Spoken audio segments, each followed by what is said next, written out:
স্বাধীনতার সময় আপনারা সবাই জানেন না, আমার এই ভাই জানে, আমিও জানি। এখন স্যার হয়তো তখন খুব একটা বড় লয়। ওই সময় অনেক হিন্দুরা পাকিস্তানের আর্মি দেখলেই কলেমার জিকির শুরু করতো, লা ইলাহা ইল্লাল্লাহ, লা ইলাহা ইল্লাল্লাহ, মানে জোরে জোরে।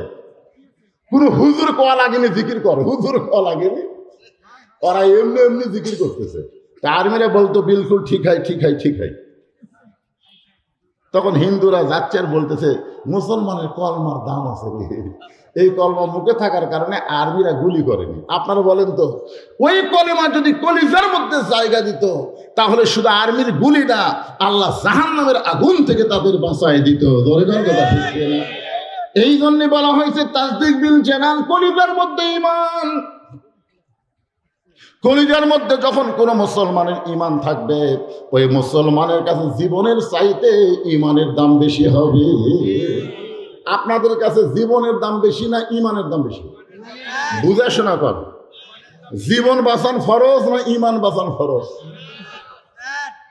আমি যখন হাসিনার সময় ওয়াজ করতাম, বিশেষ করে আদমদিঘি উপজেলার মধ্যে যখন আসতাম, আমার বউ জিজ্ঞেস করতো, আমার কিন্তু এই আদমদিঘি দুপসের মধ্যে বিয়ের বাড়ি। তা আমাকে আমার বউ বলতে আজকে কোথায় যাবেন, বলে আদমদিঘি।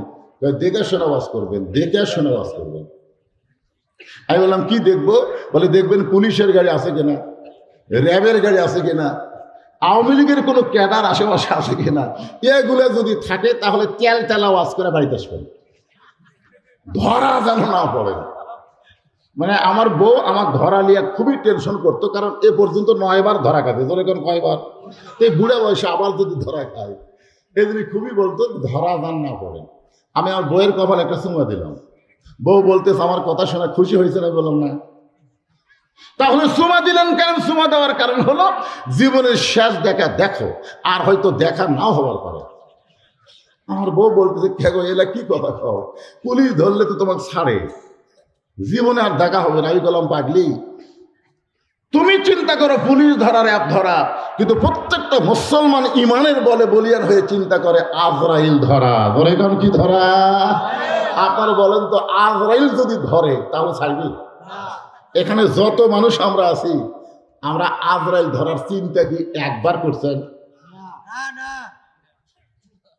একটা মানুষ বলেন তো, যারা দাঁড়িয়ে আছেন তারা, অথবা যারা বসে আছেন, এখান থেকে বাড়ি যাবার পারবেন এরকম একটা গ্যারান্টি দেওয়া মানুষ খাড়া হতে দেখি।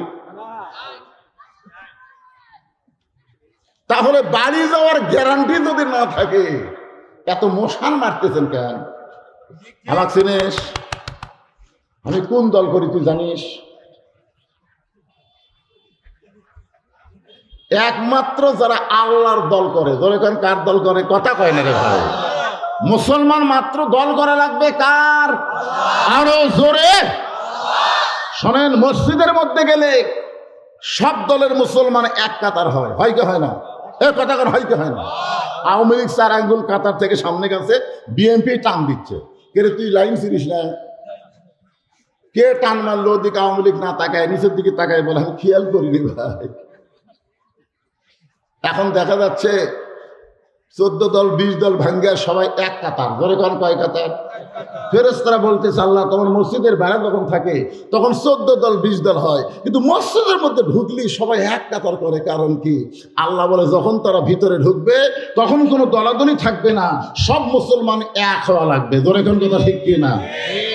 বর্তমানে আপনারা কোন জায়গায় আছেন? বেড়া না ভিতরে? এ কথা কেন বেড়ে না ভিতরে?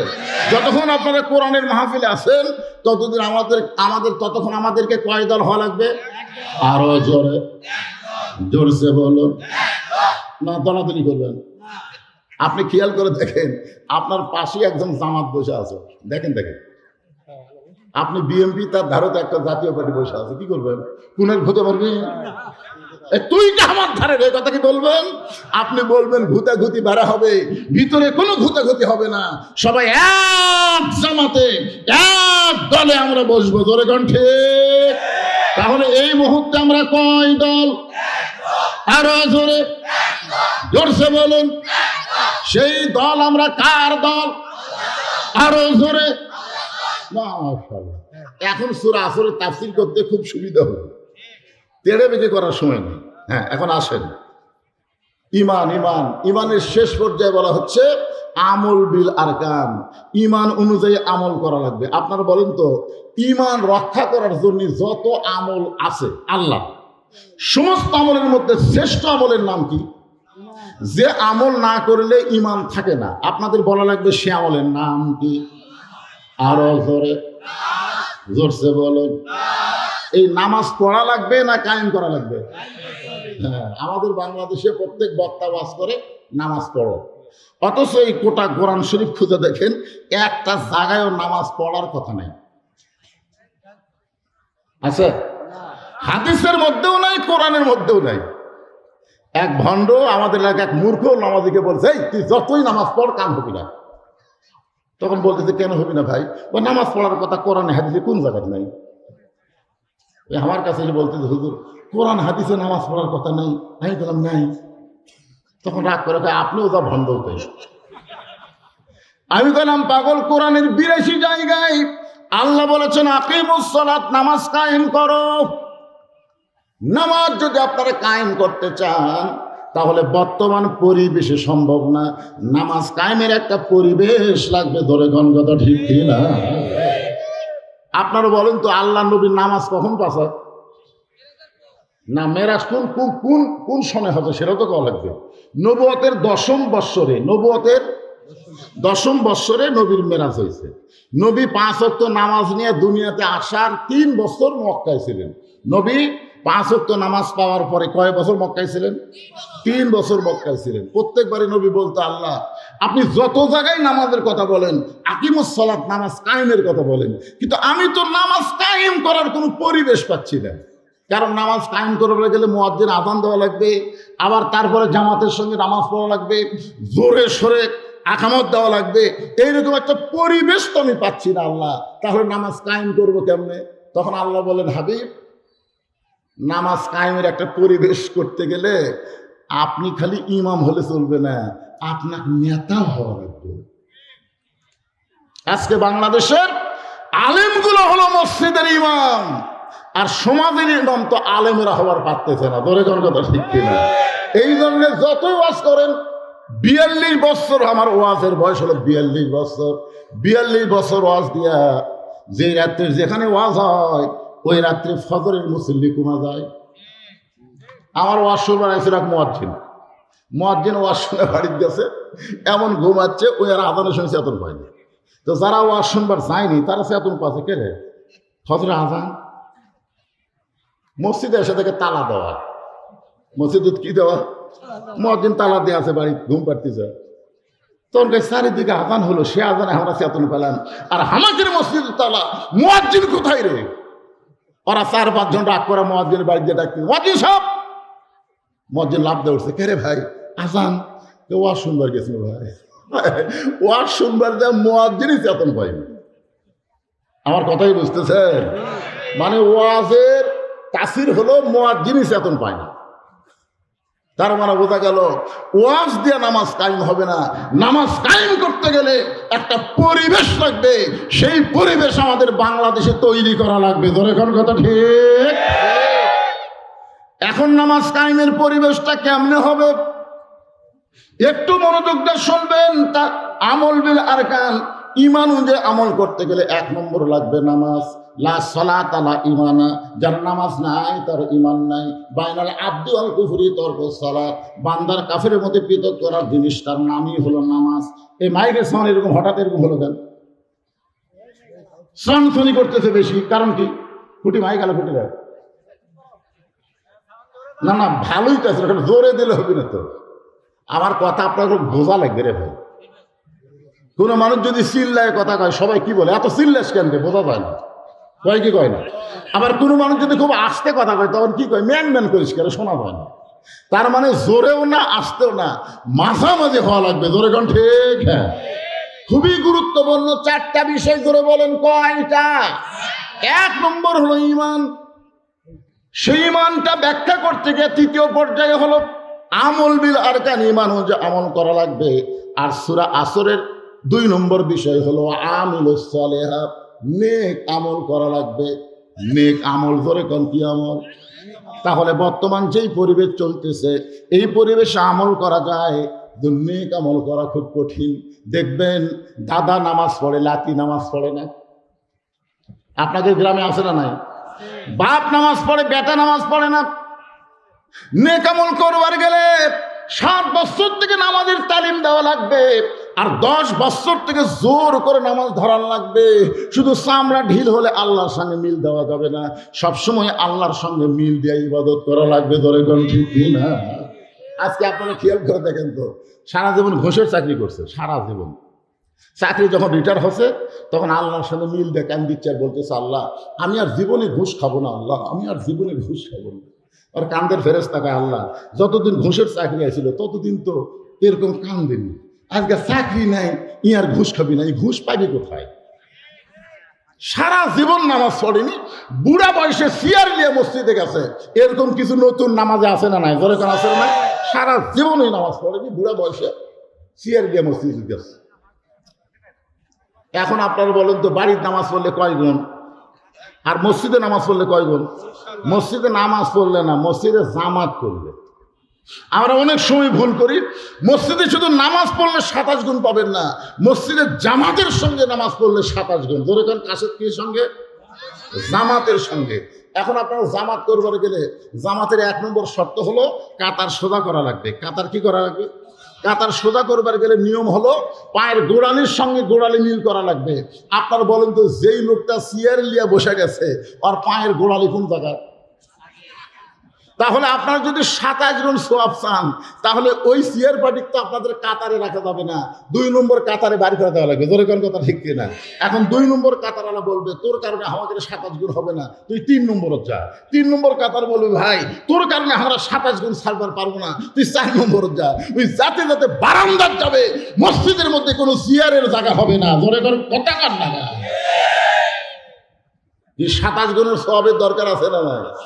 এই লোকটা যদি যৌবন কাল থেকে নামাজ পড়তো, তাহলে বুড়া বয়সে ওর বল বিয়ারিং কোনোদিন জাম হতো না।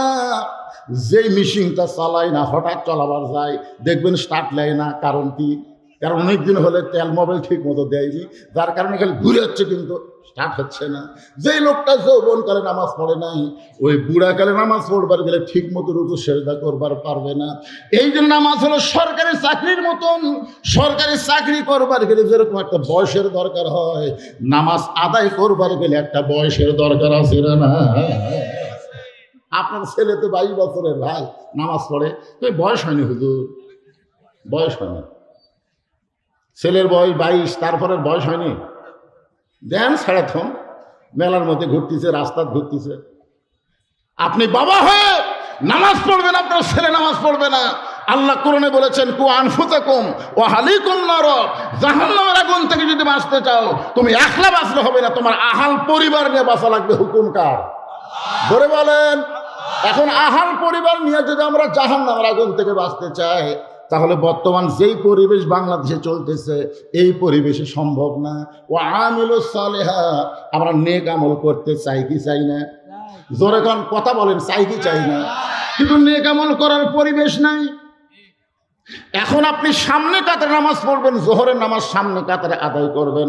আপনি যে নামাজ পড়বেন তার নাম হলো জোহরের নামাজ। কোন কাতারে? বাড়ি থেকে মসজিদ হলো 100 গজ দূরে। আপনি ওযু করে মসজিদ দিকে যাচ্ছেন, সুবহানাল্লাহ আলহামদুলিল্লাহ তসবিহ উঠতেছেন, কিন্তু হঠাৎ রাস্তার মধ্যে 100 গজের মধ্যে 2টা বেপর্দা নারী আপনার 2 চোখত পড়ে গেল। আপনি ফালাবার চাননি, পড়ে গেছে। মোটর সাইকেল চালাইতে চালাইতে কি আপনি চোখের মধ্যে পোকা ফালাবার চাই, কিন্তু হঠাৎ পড়ে যায় না, তো পোকা পড়ছে, ভাই তুলে ভিতরে। তখন একজন কাপড় দিয়ে আপনার পোকা তুলে দেয়। কিন্তু 2টা বেপর্দা নারী যদি আপনার 2 চোখত পড়ে, আপনি যদি কাউকে বলেন, ভাইরে অমুকের বউ আমার চোখত পড়ছে রে, তুলে দিতে পারবি? ওই চোখ খুঁজে দেখবি, কিরে আমি তো দেখে পাই না কোন জায়গা, আমি তো দেখতেছি রে। তার মানে এটি পড়াও সারা, এটি আবার লোড হওয়াও সারা। এখন আপনি সামনে কাতারে গিয়ে নিয়ত করছেন, ইলা জিহাতিল কাবাতি শরীফাতে আল্লাহু আকবার। মুখ আছে কাবার দিকে, চোখ আছে সেজদার দিকে, আর মন খালি বলতেছে রাস্তা কি দেখলাম রে। আপনার কোন তো নামাজ হবে? তাহলে সুন্দরভাবে নামাজ পড়তে গেলে শুধু পিচ ঢালা রাস্তা হলে হবে না, ওই রাস্তা বেপর্দা নারী মুক্ত হওয়া লাগবে। জোরে কোন কথা ঠিক কিনা? এখন বেপর্দা নারী মুক্ত রাস্তা যদি আমরা পাবার চাই, তাহলে বক্তার ওয়াজ দেওয়া হবে না, আল্লাহর কোরআনের সমাজ লাগবে। জোরে কোন ঠিক কিনা? এই কারণে আল্লাহ বললেন, ফাকারনা ফি বুয়ুতিকুন্না ওয়ালা তাবাররাজনা তাবাররুজাল জাহিলিয়াতিল উলা। আল্লাহু আকবার। এখন কি করবেন ভাইদার? এখন কি করবেন? কোরআনের খালি ওয়াজ শুনবেন? খালি শুনলে হবে? তাহলে কোরআনকে আমাদের বাংলাদেশে চালু করার জন্য আমাদেরও একটা কাজ করার দরকার আছে না নাই? হ্যাঁ, আমি বলতেছি খুব সহজ কাজ। আমরা যারা এখানে বসে আছি, আপনারা যারা আমার সামনে বসে আছেন, কাজটা খুব কঠিন না, খুব কঠিন কিন্তু না। এই কোরআনের প্রথম থেকে আপনি নিয়ত সহি করে কোরআন তেলাওয়াত শুরু করবেন। আল্লাহ বললেন, জালিকাল কিতাবু লা রাইবা ফি হুদাল লিল মুত্তাকিন। এইটুকু শুধু আপনাদের সামনে আলোচনা হবে, আর আলোচনা হবে সূরা আসর। সূরা আসরের 2 নম্বর বিষয় চলতেছে। পুরুষের জন্য 1 নম্বর নেক আমলের নাম হলো নামাজ। খুব খেয়াল করবেন, পুরুষের জন্য 1 নম্বর নেক আমলের নাম কি? আর নারীদের জন্য 1 নম্বর নেক আমল কিন্তু নামাজ না। নারীদের জন্য 1 নম্বর নেক আমলের নাম হলো পর্দা। আমার মায়েদের জন্য বলতেছি, মা, পর্দা যদি আপনাদের না থাকে, আপনি যতই নামাজ পড়েন, রোজা করেন, যত ইবাদত করেন, একটা ইবাদত আল্লাহর দরবারে কবুল হবে না। নারীদের ইবাদত কবুল করতে গেলে 1 নম্বর যে নেক আমল করা লাগবে, তার নাম কি? জোরে সরে কর না কেন? কারণ আমাদের বউগুলা যদি ভালো হয়, আমাদের জীবন শান্তি হবে। মানে আজকে যখন আমরা বাইরে ঘুরি, এটা কার বউ রে? মানে পরের বউ দেখে, এটা কার বউ রে? সেই সুন্দর রে, এটা কার মেয়ে রে? বাহির গুলা দেখে এতই ভালো লাগে, কিন্তু ঘরের মধ্যে যায় দেখি পেতনি বসে আছে, মানে এমন ভাবে বসে আছে, চুলও ঠিক মতো নাই, কাপড়ও ঠিক মতো নাই, এটি হলুদ ভরে আছে, এটি কালি ভরে আছে। তখন আপনি কি করেন? বেড়াই ভালো রে, বেড়াই ভালো রে। আমার মা বোনদের জন্য বলতেছি, আপনি যদি ঘরটাকে সুন্দর করেন, আপনি যদি সুন্দর হয়ে থাকেন, বাড়ির মধ্যে আপনি স্বামীর মনোরঞ্জন করবেন, বাইরে যখন বের হবেন আল্লাহর আইন পর্দা যদি মেনে চলেন, আপনার চেহারার উপরে আল্লাহর সৌন্দর্য লেপন করে দিবে। জোরে কোন কথা ঠিক না? একটু মনোযোগ দিয়ে শোনেন। এশার নামাজের পরে হযরত আলী ঘরের মধ্যে ঢুকছে। এশার নামাজের পরে হযরত আলী ঘরের মধ্যে ঢুকছে। আমি কিন্তু পর্দার ওয়াজ করতেছি। ঘরের মধ্যে ঢুকে দেখে ঘর সুন্দর করে সাজানো, হাসান হোসেনকে সুন্দর করে সাজাই দিছে। ফাতেমা সুন্দরী সাইজা গুইজা ঘরের মধ্যে বসে আছে। আপনার বলেন তো, এশার নামাজ পড়ে এসে স্বামী যদি এইরকম দৃশ্য দেখতে পায়, স্বামীর মনে একটা আলাদা আনন্দ হয় কি হয় না? ঘরও সুন্দর, সন্তান দুইটাকে সুন্দর করে সাজায় দিছে, নিজেও সুন্দরী সাইজা গুইজা বসে আছে। হযরত আলী ঘরের মধ্যে ঢুকে আল্লাহর শুকর আদায় করলেন। এমন সময় ফাতেমা 2টা সন্তানকে বুকের মধ্যে নিয়ে কানে কানে ফিস ফিস করে বলতেছে, বাবু, তোমরা 2 ভাই একটু অন্য ঘরে যাও, তোমার বাবার সঙ্গে আমার গোপন কিছু গল্প আছে। হাসান হোসেনকে বুকের মধ্যে নিয়ে ফাতেমা কানে ফিস ফিস করে বলতেছে, তোমরা 2 ভাই একটু অন্য ঘরে যাও, তোমার বাবার সঙ্গে আমার গোপন কিছু গল্প আছে। হাসান হোসেন মুস্কি মুস্কি হাসতেছে। হাসান হোসেন মুস্কি মুস্কি হাসার কারণ হলো, মা সাইগা গুইজা বসে আছে, আর বাবা ঘরের মধ্যে ঢুকলি আমাদেরকে অন্য ঘরে যখন যাবার কয়, তখন বাপ মায়ের মধ্যে কিছু একটা হবে। রাসূল বলেছেন, তোমাদের সন্তান যখন বুঝবার পারবে, তখন সন্তানের সামনে স্বামী স্ত্রী কোনো মহব্বত করা যাবে না।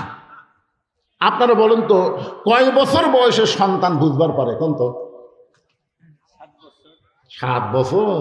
কোন যুগত আছে রে? সন্তান যতক্ষণ মায়ের স্তনের দুগ্ধ পান করে, ততক্ষণ সন্তান খালি দেখবার পারে, কিন্তু বুঝবার পারবে না। যখনই সন্তান মায়ের বুকের দুধ খায় না, আমরা ধরে নিলাম 2.5 বছর। 2.5 বছর পরে সন্তানের সামনে যদি আপনার বউকে আপনি আদর করেন, ও কিন্তু কমপক্ষে 8 ঘন্টা, কয় ঘন্টা? 8 ঘন্টা এই জিনিসটা খেয়াল থাকতে পারবে, বেশি সময় পারবে না, 8 ঘন্টা পারবে। 8 ঘন্টার মধ্যে কেউ যদি বাড়িতে আসে, আর এই ছোট্ট বাচ্চা গিয়ে যদি বলে, আব্বু তাই মাছ চাপায় ধরছিল রে, এই কথা যদি বলে, আপনার সম্মান থাকবে? তাহলে আপনার সন্তানের সামনে আপনার হালাল বউকে আদর করার সুযোগ ইসলামে নাই। আর বর্তমানে বাংলাদেশে 14ই ফেব্রুয়ারি পালন হয়, নয়, মরহুম আব্দুল জলিল পার্কে আপনাকে ডানা পার্ক, এটি নওগাঁতে এতই পার্ক রে ভাই। শোনেন, ঘরের মধ্যে নিজের বউ সন্তান চেতন থাকলে আদর করে পারবি না, আর রাস্তাঘাটে যেখানে সেখানে আদর করার সুযোগ আছে? ইসলামে আছে? দরকার আছে? একটু মনোযোগ দেন।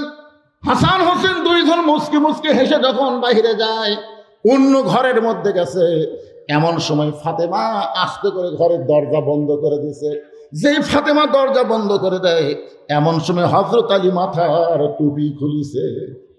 এতক্ষণ মাথার কি ছিল, কিন্তু সেই দরজা বন্ধ করছে, সঙ্গে সঙ্গে মাথার টুপি খুলছে। কারণ সন্তানকে বের করে দিয়ে বউ যদি দরজা বন্ধ করে, ওই সময় টুপির সুন্নত আর চলবি না। সব সময় কি সব সুন্নত চলবি? আপনার বলেন তো, বদরের যুদ্ধে রাসূল কোন সুন্নত পালন করছে? বদরের যুদ্ধের দিনে রাসূল ঘরের মধ্যে গেলেন, ঘরের মধ্যে গিয়ে টুপি জুব্বা খুলে সৈনিকের পোশাক পরে মাথায় হেলমেট দিলেন।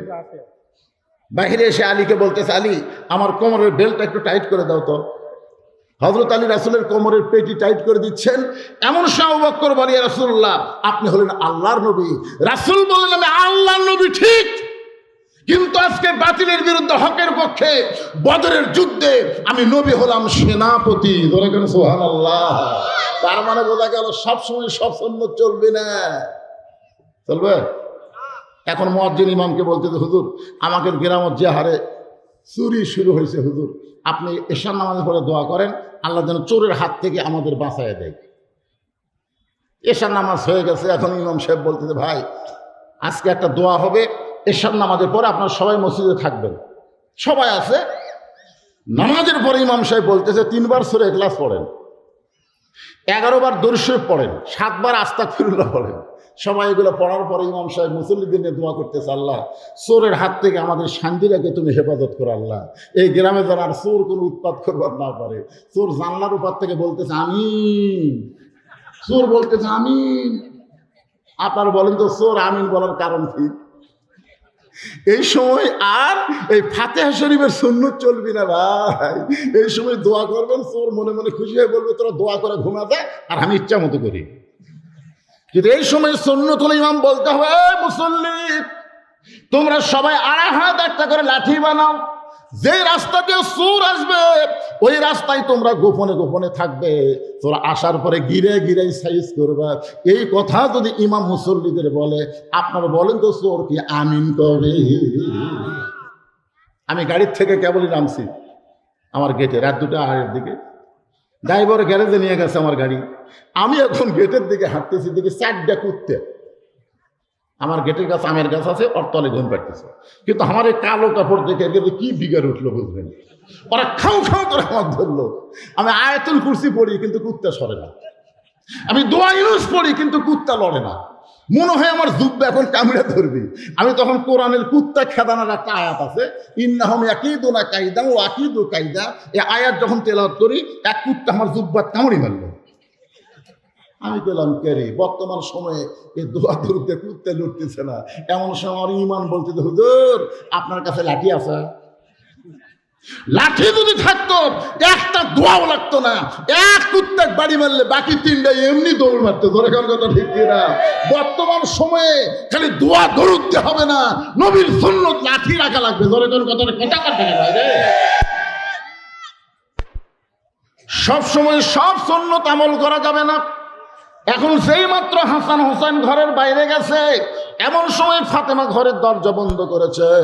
সঙ্গে সঙ্গে হযরত আলী মাথার টুপি খুলছে। মাথার টুপি কি করছে? আমি যত বড় হুজুর হই, এখান থেকে ওয়াজ করে বাড়িতে গেলে আমি বইয়ের কাছে টুপিলে ঘুমাই, যদি ভুল করে টুপিলে শুতি, আবার কি হুজুরগিরি করবেন নাকি? যা করছেন করছেন। হযরত আলী যেই মাত্র মাথার টুপি খুলছে, এমন সময় ফাতেমা দৌড়ে এসে স্বামীর বুকে মাথা রেখে ছোট বাচ্চার মতন ফোপায় ফোপায় কাঁদতেছে। আলী বলে, ফাতেমা, হাসান হোসেনকে ঘরের মধ্যে থেকে বের করে দিয়া তুমি এমন করে আমার বুকে মাথা রেখে কেন কাঁদতেছ?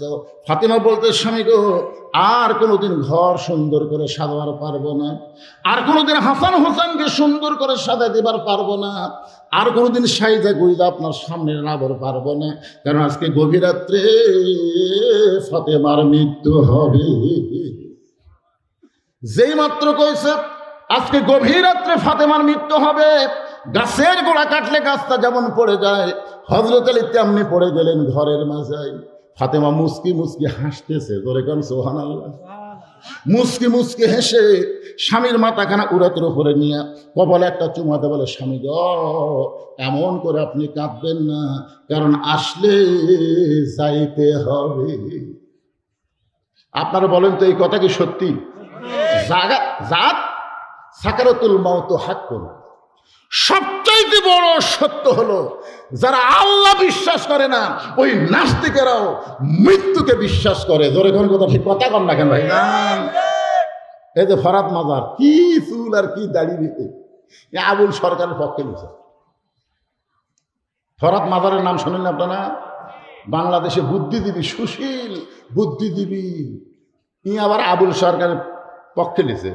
আবুল সরকারকে জেলে রাখার হামাক রাখা একই কথা। আমরা বলবো, এই 90% মুসলমানের দেশে আল্লাহ নবী নিয়ে যারা কটাক্ষ কথা বলবে, তাদের কোনো আস্ত বাংলার জমিনে থাকবে না। ধরে গান কথা ঠিক? কারা কারা রাজি? দুই হাত তুলে আমার আল্লাহকে দেখান। লিল্লাহে তাকবীর। কি ভাবতেছেন, কি ভাবতেছেন? আপনি যেই দলই করেন করেন, কিন্তু আল্লাহ রাসূলের ব্যাপারে আমরা কয় দল? সবাই জবান খুলে বলেন, কয় দল? আল্লাহর আগামাতা নাই। আল্লাহ একই মুখে কয় কথা কয়, আর আবুল সরকার কছে চার কথা। আবুল সরকার সেইগুলো কথা বলেছে, একটাও কোরআন হাদিসে নাই। জোরে কোন কথা ঠিক কিনা? সম্পূর্ণ বানোয়াটি বাউলের কথা। আমার আল্লাহকে এমন ভাবে কথা বললো, যে কথা আপনাদের সামনে বলতে আমার লজ্জা হয়, আমি সে কথা বলবো না। না, ওই খাপসা কথা বললে আমারও ইমান থেকে যাবি। তুমি কষে কষে তুই আর রিপিট করলি কেন? আমি শুধু এইটুকুই ভদ্র হয়ে বললাম, আগামাতা নেই, আল্লাহর আগামাতা নেই। কথা কর না কেন বারে? এত বছর পর আপনাকে শান্তিরে আসলে আমার রাগ করছেন নাকি? এই হুজুর, এরা কোন হুজুরে, কোন কোন মাদ্রাসা পরিষদ?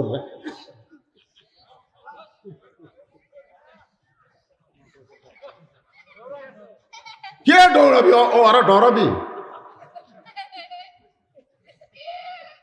আমি যত বড় বক্তা হই, ওরকে হুজুর হওয়া আমার পক্ষে কঠিন। এরকে হুজুর হলো আলাদা হুজুর। আমার মাদ্রাসার এক ছাত্রকে বললাম, ভাই বাবা আমার টুপিটা ধুয়ে দাও তো।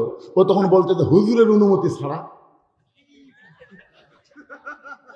যে মাদ্রাসা আমি চালাই, সব হুজুরের বেতন আমি দেই, সব হুজুর আমার দেখলে খাড়ায় থাকে, ভয়ে ছাত্রকে, আর হুজুরে আমার দ্বারা কাঁপে।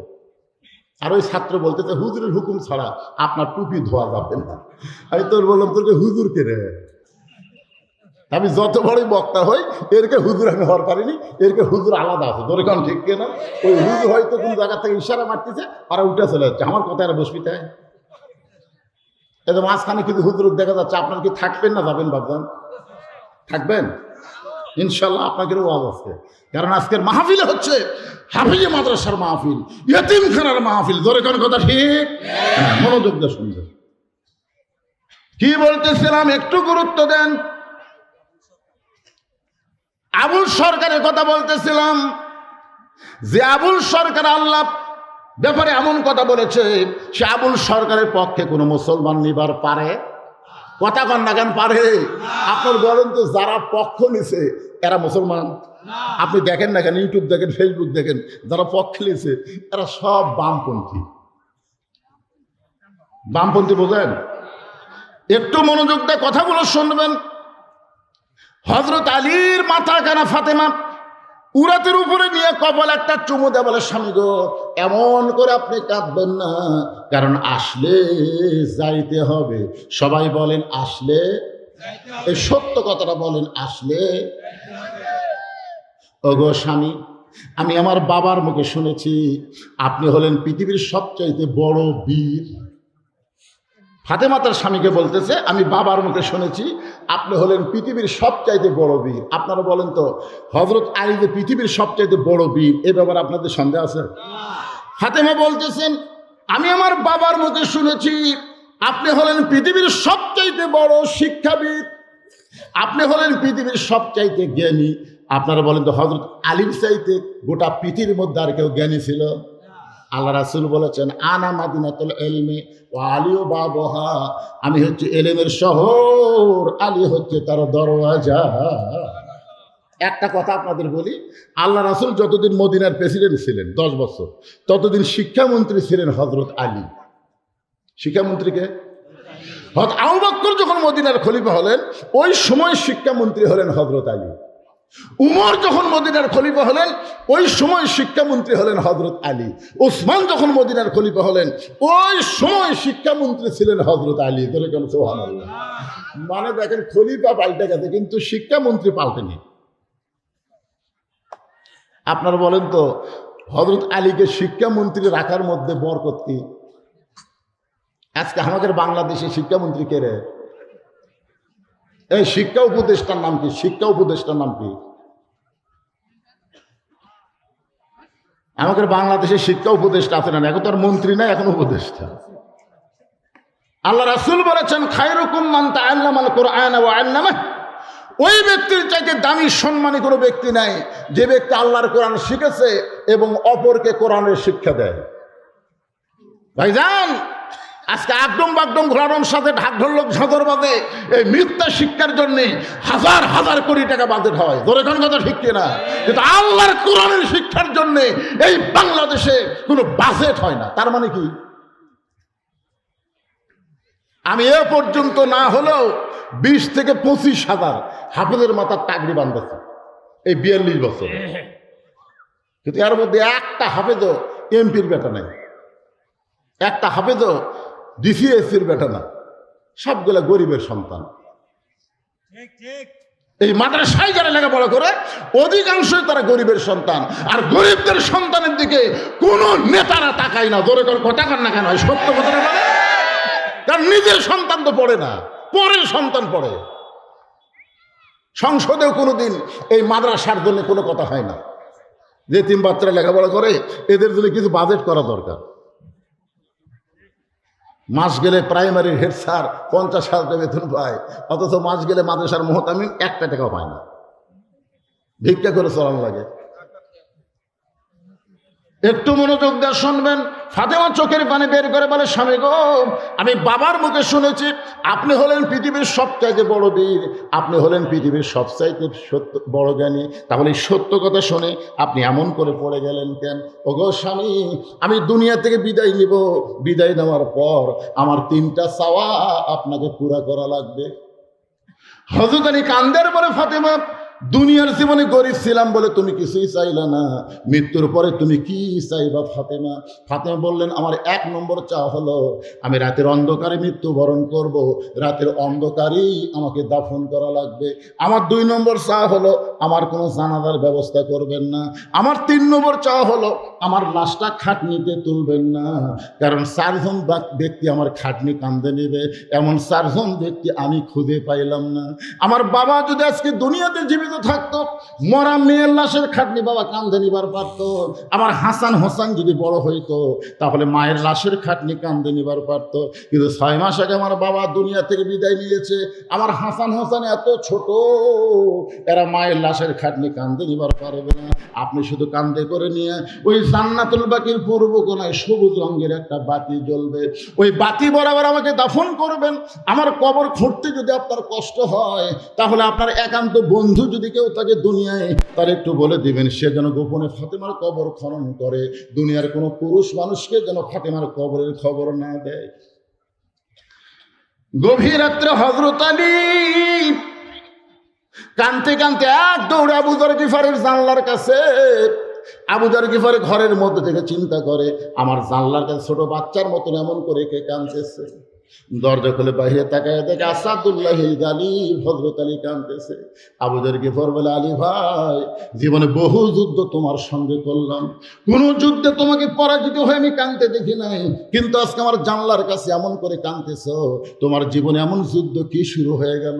আলী বলতেছে, আবু যর, একজন পর্দানিশী গভীর রাত্রে দুনিয়া থেকে মৃত্যুবরণ করবে, সে আমার ওসিয়ত করেছে এ রাতের বেলায় তাকে দফন করা লাগবে। যারা আবু যর যা, জান্নাতুল বাকির পূর্ব কোণায় সবুজ রঙের বাতি জ্বলতেছে, ওই বাতি বরাবর একটা কবর কর। আবু যর গিফর বলে, আলী ভাই, সেই পর্দানিশী কে গো? তার নাম কি আপনার মুখস্থ নাই? আলী বলতেছে, 6 মাস আগে আমার সন্তান নানা হারা হয়েছে, আজকে 6 মাস পরে গভীর রাত্রে আমার হাসান হোসাইন মা হারাবে। যেই মাত্র করেছে 6 মাস আগে আমার হাসান হোসাইন নানা হারা হয়েছে, এখন পর্যন্ত সন্তান 2টা কাঁদতেছে। সাহাবীদের পাইলে জিজ্ঞেস করে, তোমরা কি আমার নানাকে দেখছো? আমার নানা কোন জায়গায়? যেই সহিষ্ণা সন্তানের চোখের পানি বন্ধ হয় নাই, আবার আজকে রাত্রেবেলায় মা হারা হয়ে যাবে। যারে আবু যর যা, একটা কবর কর। আবু যর গিফারি কোদাল নিয়ে জান্নাতুল বাকির পূর্ব কোণায় গিয়ে দেখে সবুজ রঙের একটা বাতি জ্বলতেছে, যেই বাতির কোনো তার নাই, যেই বাতির কোনো সুইচ নাই, বিনা তার বিনা সুইচ আমার আল্লাহ তাআলা অটোমেটিক জ্বলায়া দিছে। জোরে সরে বলেন সুবহানাল্লাহ। আপনি কি মনে করতেছেন কারেন্ট গেলে আপনি বলেন কারেন্ট গেল কেন, অন্ধকারে কেমনে থাকবো? এখনই যদি মাহফিলের বাতি চলে যায় সবাই হো করে উঠবেন, তাহলে 50,000 বছর অন্ধকার কবরে থাকা লাগবে, যেই কবরে কোনো বাতি নাই, যেই কবরে কোনো দরজা নাই, জানলা নাই। যারা ঈমান আমলের নূর নিয়ে কবরের মধ্যে যাবেন, তাদের কবর আল্লাহ অন্ধকার করে দিবে না, তাদের কবরকে আল্লাহ জান্নাতের বাগান বানায় দিবে। ধরে কথা ঠিক কিনা? আপনারা বলেন তো, জান্নাতের বাগান বানায় যেই তারের মধ্যে, যেই বাতির কোনো তার নাই, যেই বাতির কোনো সুইচ নাই, বিনা তারে বিনা সুইচ আমার আল্লাহ তাআলা অটোমেটিক জ্বলায় দিয়েছে। আবু যর গিফারি লক্ষ্য করে দেখে ওই বাতির আলোটা গোলাকার হয়ে পড়ে নাই, 4 কোণা হয়ে পড়েছে। ওই 4 কোণার ভিতরে কোদাল দিয়ে কবর খনন শুরু করে দিল। একসময় আবু যর আবেগে, অনেক সময় মানুষের বিবেক থাকে না, আবেগে বলতেছে, কবর, তুই কি বলতে পারিস এই গভীর রাত্রে কেন কবর খুঁড়তেছি? তোর মধ্যে এমন একজন মহিয়সী নারীকে দাফন করা হবে, আল্লাহ নবীর মেয়ে হওয়ার পরেও নবী তাকে মায়ের মতন সম্মান করেছে। আপনার বলেন তো, ফাতেমা নবীর কে হয়? হাদিস শরীফ আছে, একদিন আল্লাহ রাসূল সাহাবীদের সামনে বললেন, রে সাহাবীরা, তোমরা জানো জয়নাব আমার মেয়ে, কুলসুম আমার মেয়ে, রোকে আমার মেয়ে। এই কথা বলি নবী চুপ হয়ে যায়। আবার রাসূল বললেন, সাহাবীরা, তোমরা কি জানো জয়নাব আমার মেয়ে, রোকে আমার মেয়ে, কুলসুম আমার মেয়ে? 3 বারে রাসূল বলতেছে, তোমরা কি জানো জয়নাব আমার মেয়ে, রোকে আমার মেয়ে, কুলসুম আমার মেয়ে। তখন হাসান হোসেন নবীর কাছে বসে আছিল।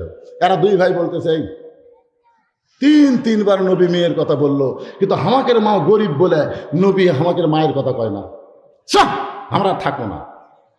এই কথা বলে হাসান হোসেন যখন যাবার চাই, নবী 2 জনকে এক টানে বুকের মধ্যে নিয়ে বলে, ভাইদান, তোদের মা ফাতেমা আমার মেয়ে না রে, তোদের মা ফাতেমা হলো আমারও মা।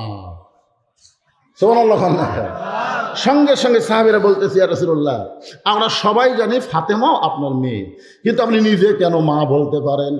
রাসূল বললেন, তাহলে শোনো, ওই তাইফের ময়দান থেকে রক্তমাখা শরীর নিয়ে আমি যখন আবার মক্কায় ফিরে আসলাম, ওই সময় আমার দরদের বিবি খাদিজা দুনিয়াতে ছিল না, কিন্তু খাদিজার পেট থেকে আল্লাহ 4টা মেয়ে আমাকে দিয়েছিল।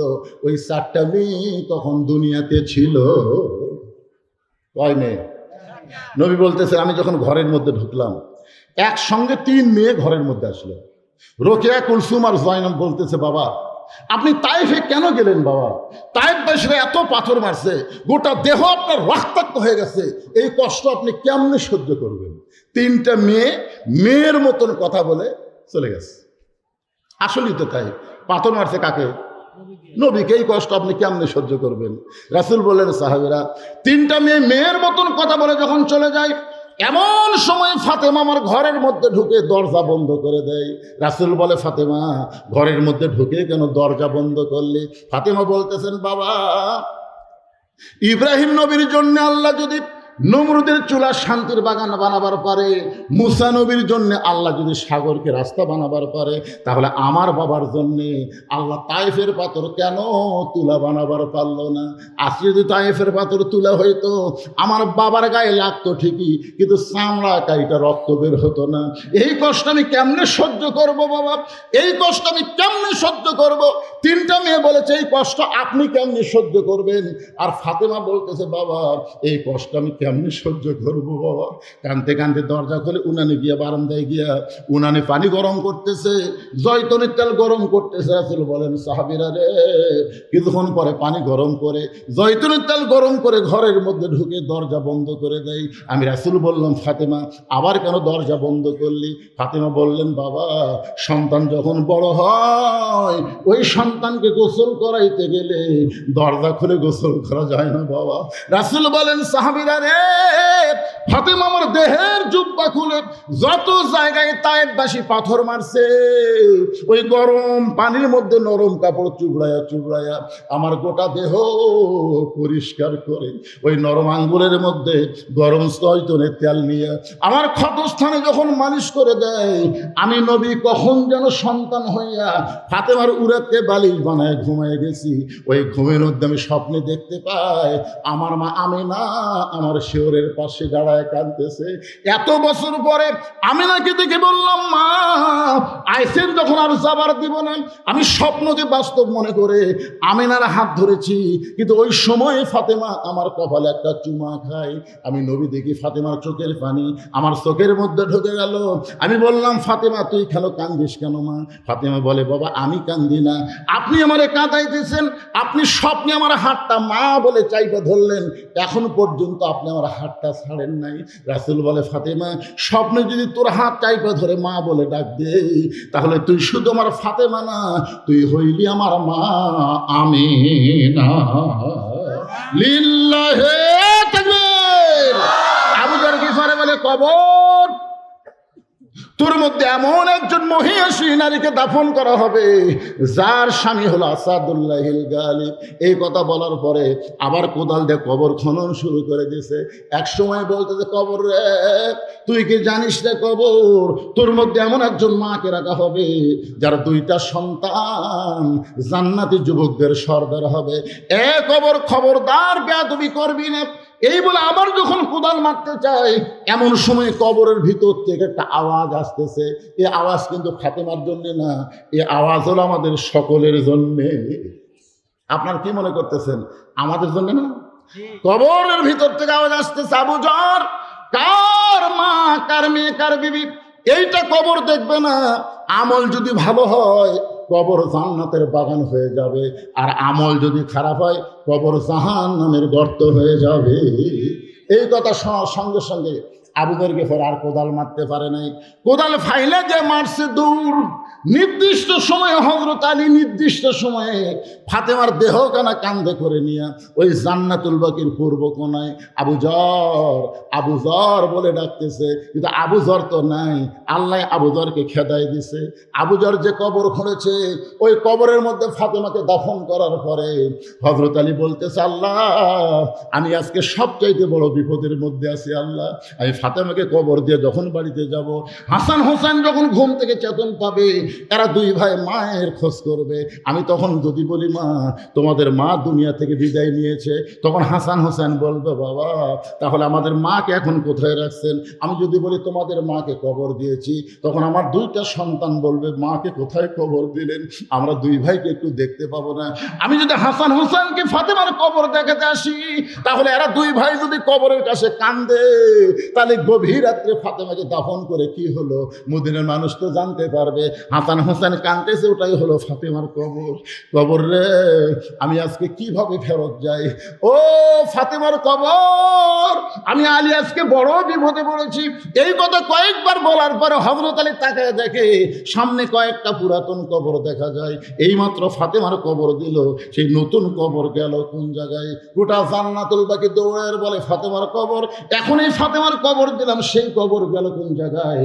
কে যেন গায়েব থেকে আওয়াজ দেয় আলী ফাতেমা পর্দা নিশি। আমি আল্লাহ জহুরা ডিগ্রি দিয়া ধরে বলেন কি ডিগ্রি?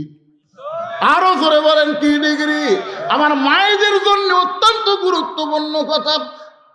আল্লাহর পক্ষ থেকে বলা হচ্ছে, আলী রে, আমি আমার ফাতেমাকে জহুরা ডিগ্রি দিয়ে তার কবরটাকে কিয়ামত পর্যন্ত আমি পর্দা করেছি। হযরত আলী ফজরের নামাজ পড়তে গেলেন, রাত্রে বিবিকে দাফন করে ফজরের নামাজ পড়তে গেলেন, মসজিদের মধ্যে যায় দেখে আবু যর নাই। আলীর মনের মধ্যে একটু রাগও আছে, কিন্তু তো কবর খুঁড়বার দিছি, আর তুই কবর খোঁড়া বাদ দিয়ে কোথায় গেছিস? ফজরের সময় আবু যর নাই, জোহরের সময় নাই, আসরের সময় নাই, একদিন নাই, 2 দিন নাই, 1 সপ্তাহ নাই, 1 মাস নাই।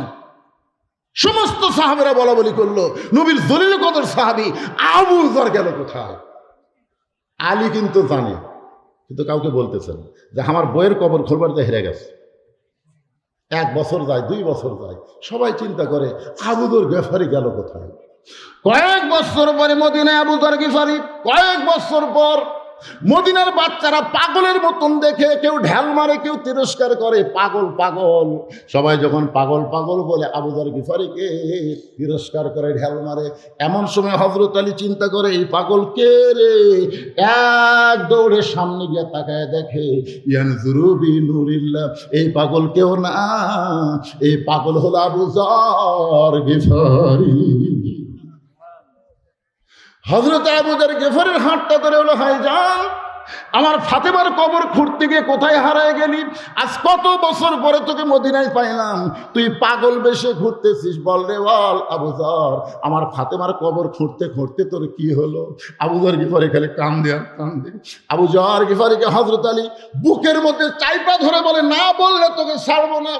একসঙ্গে আবু যর গিফারি কাঁদতে কাঁদতে কাঁদতে কাঁদতে যখন পড়ে যায়, হযরত আলী উর একটা বালিশ বানিয়ে দিয়ে কপালে চুমোতে বলে, আবু যর বল ভাই বল, তুই কি জন্য পাগল হয়ে গেলি, সংসার ত্যাগ করলে বল। আবু যর গিফারি শুধু 3 বার একটা শব্দ উল্লেখ করেছে, কবর কবর কবর। 3 বার উল্লেখ করে হযরত আলী তাকায় দেখ আবু যর গিফারি আর নাই, এই দুনিয়া থেকে চিরদিনের মতো বিদায় নিয়েছে। চারিদিকে সাহাবারা এসে আলীকে বলতে, আলী ভাই, কোন পাগলকে উড়াতে নিয়ে ঘুম পাড়াইতেছ? আলী বলতে, সাহাবীরা রে, কয়েক বছর থেকে যেই আবু যরকে আমরা খুঁজতেছি, আজকে সে আবু যর আমার উড়াতে মাথা দিয়ে 3 বার শুধু কবর কবর কবর বলে দুনিয়া থেকে বিদায় নিয়ে চলে গেল। এই জন্য গায়ক কেঁদে কেঁদে বলেছে, কিন্তু যেদিন ডাক পড়িবে কবর মাঝে যাইতে, জোগাড় কিছু করছো বন্ধু তার মাঝে বিছাইতে। আমি সূরা আসরের 4টা বিষয় আপনাদের সামনে আলোচনা করব, আপনি কি শুনবেন ভাই? কারা কারা শুনবেন আল্লাহকে একটু হাত দেখান। লিল্লাহে তাকবীর। এই ডানানো দুটো হাত তুলে দেখেন, এরকম কি আমার বেশি সন্দেহ হয়। সবাই হাত তোলেন, 2 হাত তোলেন। লিল্লাহে তাকবীর। আমি ওয়াদা দিলাম কোরআন শরীফ সামনে নিয়ে, অসুবিধা নেই। কিন্তু এই যে কবরের কথা বললাম, আমরা সবাই কবরে যাব, যে কোনো সময় আমাদের ডাক করবে। জোরে কোন কথা ঠিক নেই, কি বলতেছে? কিন্তু যেদিন ডাক করবে, কিন্তু যেদিন মানে কোন দিন? যে কোনো সময় ডাক পড়বে। সেই কবরের পাথর হিসাবে আজকে এই সান্দিরা এতিমখানা মাদ্রাসায় আপনাদেরকে দান করা লাগবে। এত হাজার হাজার মানুষের মধ্যে আমি আপনাদের কাছে এই মাদ্রাসায় দান করার জন্যে একটা করে কোরআন মাত্র 500 টাকা, 500 টাকা দিবেন, একটা কোরআন শরীফ দান করার সওয়াব আল্লাহ আপনাদের আমল নামায় দিয়ে দেবে। যাদের বাপ মা কবরে গেছে, আল্লাহ কোরআন দানের ওসিলায় আল্লাহ যেন বাপ মার কবরকে জান্নাত বানায় দেয়। কেউ যদি মনে করে হুজুর আমি একটা কোরআন দেবো না, 5টা কোরআন দেবো 2500 টাকা, 10টা কোরআন দেবো 5000 টাকা। এখানে অনেক আল্লাহর বান্দা আছে। পৃথিবীর শ্রেষ্ঠ দান নবীর মাদ্রাসা একটা কোরআন। আপনাদের কাছে ব্যাগ যাবে, রুমাল যাবে, একজন উঠবেন না, এখনই হাত দেখাচ্ছেন। এখনই যদি আপনি না শুনে উঠে যান, তাহলে লিমা তাকুলু মালা তাফালুন, যে কথা বলে তার সাথে কাজের মিল নাই, ওই হলো টাটকা মুনাফিক। জোরে কোন কি মুনাফিক? কথা কয় না কেন? এখনই হাত তুললেন না, আপনারা শুনবেন না তো? শোনার জন্য হাত তুলে আদায়ের কথা বললে লাভ লটেন কেন? আমি আপনারা কি মনে করতে আমি ঘন্টা ঘন্টা আদায় করবো? ওয়াজ করা লাগবে রে, বহুদিন পড়াচ্ছি। শুধুমাত্র এই হাজার হাজার মানুষের মধ্যে 100টা কোরআন শরীফ 500 টাকা দিবেন, একটা কোরআন দানের সব হয়ে যাবে। কেউ যদি মনে করে হুজুর আমি 1,10,000 দেবো, 5,000 টাকা দেবেন, 2টা দিবেন 1,000 টাকা। পৃথিবীর শ্রেষ্ঠ দান নবীর মাদ্রাসায় একটা কোরআন। আর এই মাদ্রাসার তালবে ইলম যারা আছে, মাদ্রাসার হিরিয়াঙ্গি যারা আছে, তারা একটু ব্যাগ নিয়ে ভিতরে ঢুকবেন। 5 মিনিটের মতো আদায় শেষ। লম্বা আদায় করা লাগে নাকি? এখানে অনেক আল্লাহর বান্দা আছে। আজকের মাহফিলের প্রধান অতিথি কি দিয়ে গেছে? প্রধান অতিথি কি দিছে? কি কয় দেয়নি? মানে দিচ্ছে অবশ্যই।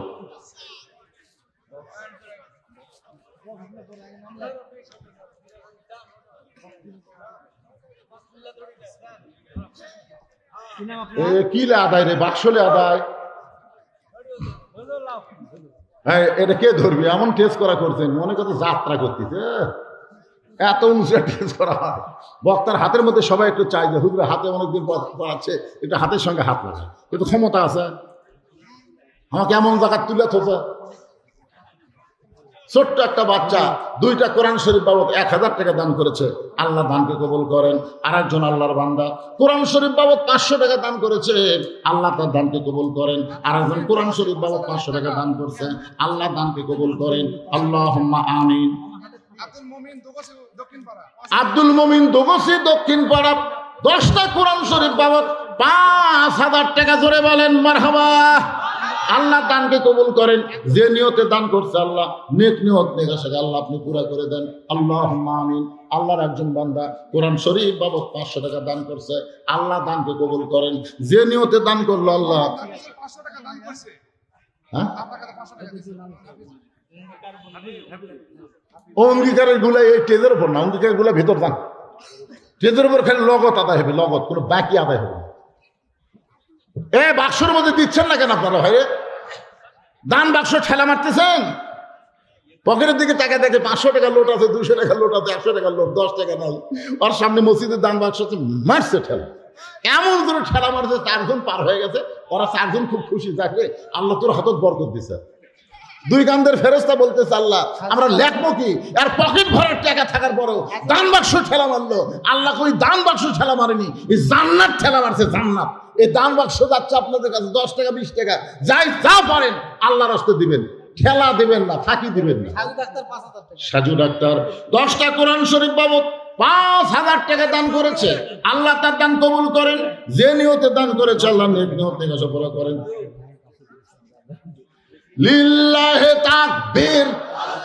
আমার ভাই রাশেদুল ইসলাম রানা 20টা কোরআন শরীফ বাবদ 10,000 টাকা ধরে বলেন মারহাবা। এর মারহাবাও করবেন না। আরে এত রাগ করছে কেন? আরে পাগলারা, একটা না ওয়াজ করছি, এখন 10টা মিনিট আদায় করি না, কি অসুবিধা আছে? আমি কি ঢাকার থেকে যাচ্ছি? আমি কি ঢাকা বক্তা? আপনারাও বলবেন, আমিও বলবেন, একসাথে চলবি যতক্ষণ পারো, কোনো টেনশন নাই। খালি কিছুটা টাকা দিয়ে দেন। আল্লাহর একজন বান্দা 20টা কোরআন শরীফ বাবদ 10,000 টাকা দান করছে। আল্লাহ কবুল করেন। ওয়ালাইকুম আসসালাম। আল্লাহ তোমার একজন বান্দা কোরআন শরীফ বাবদ 500 টাকা দান করছে। আল্লাহ দানকে কবুল করেন। ছোট্ট বাচ্চা, কি নাম বাবু? কি নাম তোমার? মোহাম্মদ আব্দুল্লাহ 2টা কোরআন শরীফ বাবদ 1000 টাকা দান করেছে। আল্লাহ আব্দুল্লাহর দানকে আল্লাহ আপনি কবুল করেন। 2টা কোরআন শরীফ বাবদ, কি নাম তোমার? আবু তালহাত 2টা কোরআন শরীফ বাবদ 1000 টাকা দান করেছে। তালহাত দানকে আল্লাহ আপনি কবুল করেন। আল্লাহুম্মা আমিন। আরেকজন আল্লাহর বান্দা 2টা কোরআন শরীফ বাবদ 1000 টাকা দান করছে। আল্লাহ দানকে কবুল করেন। আল্লাহুম্মা আমিন। মুমতাজের জামাই, দেখছেন জামাই? আপনাদের জামাই নাই, খালি খাবার আছে। জামাই গুলা খেয়ে খেয়ে উল্টে উল্টে করতে। মুমতাজের জামাই কোরআন শরীফ বাবদ 500 টাকা দান করছে। আল্লাহ কবুল করেন। জোরে করে আমিন। এই গেটও তো আপনারা সীসা ঘেরা প্রাচীরের মতন খাড়া হন, তো কেউ যেন যাবার না পারে। যাবি রে, একজনও লড়াচড়া চলবি না, বসে থাকবেন মহব্বতে। কোরআনের মাদ্রাসা উন্নয়ন কল্পে মাহফিল ভাইজান আপনাকে দেওয়া লাগবে।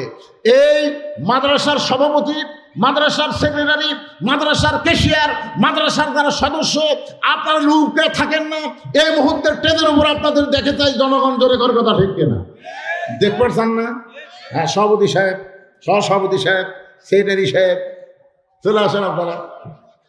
আপনাকে এত বড় গুরু দায়িত্ব দেওয়া হয়েছে ফাঁকি মারার জন্য না। দেওয়া লাগবে, দেওয়া লাগবে। ভাই কোন তো আপনি কি দিবেন? টাকা তো দিছেনি, কোন একটা দোয়া করে দিই। কোন আপনি হচ্ছেন আজকের আসল, শুরুর থেকে এই পর্যন্ত বসে আছে। আলহামদুলিল্লাহ। সোহেল আর ফাইন 1000 টাকা, 2টা কোরআন শরীফ বাবদ করছে দেন। আচ্ছা, আপনাকে বিশ্বস্ত লোক আছে, বিশ্বস্ত লোক, এই মেয়েদের মধ্যে কে আদায় করবে? মেয়েদের মধ্যে লোক আছে, সেটিং দেওয়া আছে, তো আবার নিয়ে যান আর দিকে যায় না, কারণ হিরোইন খোর, গাঁদা খোর, আফিম খোর, বহু খোর আছে এখন বাড়াচ্ছে।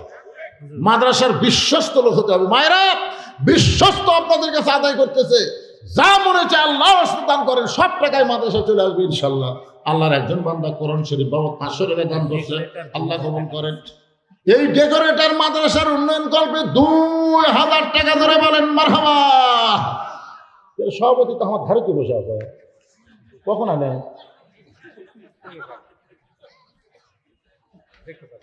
না, আমি খেয়াল করিনি। আপনি কি আগামী নির্বাচনে জানাবেন? জানাবেন না? আরে নিয়োগ নেই,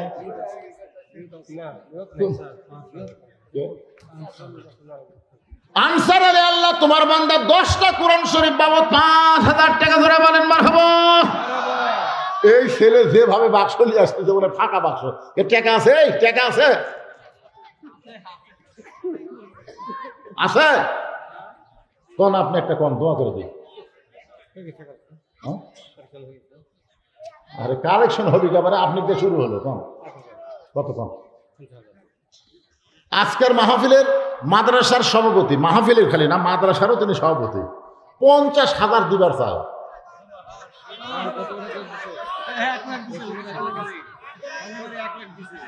মানে কতবার?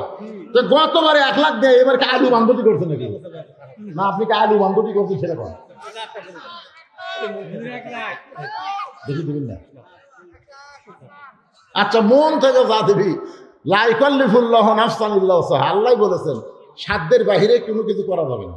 উনি মন থেকে যা দিচ্ছেন সেটাই আমরা মানে নেব। কি কন? মাদ্রাসার সম্মানিত সভাপতি মোত্তালেব হোসেন সাহেব 50,000 টাকা ধরে বলেন আরো জোরে লিল্লাহি তাকবীর। আচ্ছা, সহসভাপতি কে আছে? আপনাদের মাদ্রাসার সহসভাপতি আছে? একে এত নিচে নামছে দুই। আমি বহু বছর আগে এখানে আসছিলাম ভাই রে, সেই বছর তো আদায় করছিল, সেইগুলা বাঘের বাচ্চারা কুটি গেছে রে।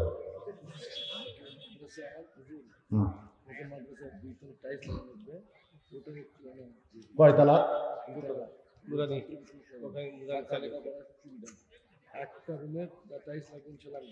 আপনি দিবেন? তাহলে কয় রুম? 3টা রুমের মধ্যে দোতলার 3টা রুমকে টাইলস করা লাগবে। এক রুমের যত টাইলস লাগবে সব আমার এই কচি ভাই দান করবে। নাম কি ভাই? নাম কি? ফিরোজ সাহেব। একটা ঘরের যত টাইলস লাগবে সব টাইলস দান করবে। ধরে বলেন মারহাবা। আপনারা কি মনে করছেন এক ঘরের টাইলসের দাম কত? কি মনে করছেন? যে ভাই মারহাবা দিচ্ছেন মনে করছেন 5,000 টাকা। 5,000 দেখা যাচ্ছে সভাপতির চাইতে বেশি টাকা লাগছে। তার বেশি লাগতে পারে, 50 বেশি লাগবে না, 50,000-এরও বেশি লাগবার পারে। সমস্ত টাইলস এক ঘরের যা লাগবে সব দিয়ে দিবে।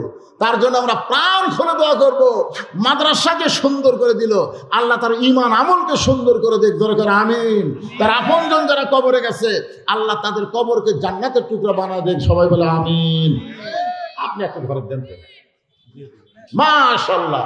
আজকের মাহফিলের সম্মানিত বিশেষ অতিথি রাজশাহী ভার্সিটির প্রফেসর সাহেব, একটা ঘরের সম্পূর্ণ টাইলস ধরে বলেন মারহাবা লিল্লাহি তাকবীর। তাহলে 3 ঘরের মধ্যে 2টার হয়ে গেছে, আর একটা বাকি। এই মাদ্রাসার সেক্রেটারি কোথায় রে? মাদ্রাসার সেক্রেটারি আগে পরে করো বাবা, আগে তুমি দাও। এক ঘরে টাইলস দেওয়া লাগবে। কি করো? এর একটা কাম হলো, আমাকে হুজুর আগে টাইলস আদায়, টাইলস আদায় করতে 1 মিনিট লাগবে। এক ঘর সেক্রেটারি কি? মোহাম্মদ সুমন ইসলাম একটা ঘরের পুরোপুরি টাইলস ধরে বলেন মারহাবা। আপনারা কি মনে করতেন টাইলস খালি এমনি ফেলাতে ধুলি লাগবি না অক্সিমেন্ট দা লাগান লাগবে? তাহলে 3 ঘরে যত বস্তা সিমেন্ট লাগবে, 1 জন দিবেন না 3 জন দিবেন? হয়ে গেছে তো 3 ঘর।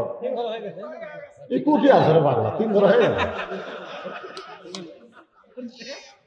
3 ঘরে টাইলস লাগানোর সিমেন্ট একজন দিবেন না 3 জন দিবেন? এই মাদ্রাসার কেশিয়ার কে রে? এই মাদ্রাসার এই টাকা টুকা লিবি সে কে রে? এই মালটাকে কেশিয়ার সাহেব আসেন তো দেখি। আপনি 3 ঘরের দিবেন না 1 ঘরের দিবেন? যা সিমেন্ট লাগবে, টাইলস আর সিমেন্ট বেশি লাগে না। না সেটা একটু কম বাড়ে, আদা এটা 1 ঘর, 1 ঘর না 3 ঘর? একটা দোয়া করার, দোয়া বুঝছেন না আপনি? কি বুঝতেছেন? তাহলে মারিফতে দান করলে তো দিবহনি, মানে কি দিবহনি? তাহলে আমাকে ওয়াজ বাদ দিয়ে চাওয়ার কি দরকার? দিবহনি। কেশর সাহেব বলেন 1 ঘরত কর দিয়ে সিমেন্ট লাগবে কয় বস্তা? কে দিল? ও কেশর। ও মনে করে ওর থেকেও দিল।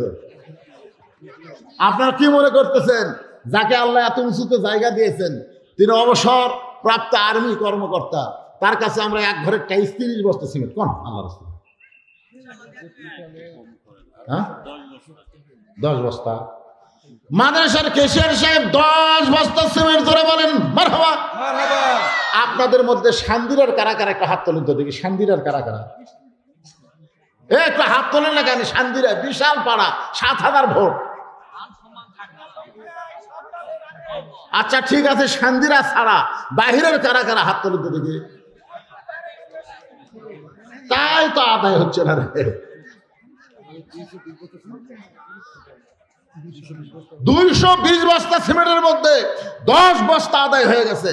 আর কোন আল্লাহর পাগল আছেন এই নবীরে 3 ঘরে 10টা বস্তা সিমেন্ট দিবেন? ভাই একজন কাগজ কলম রেডি হন।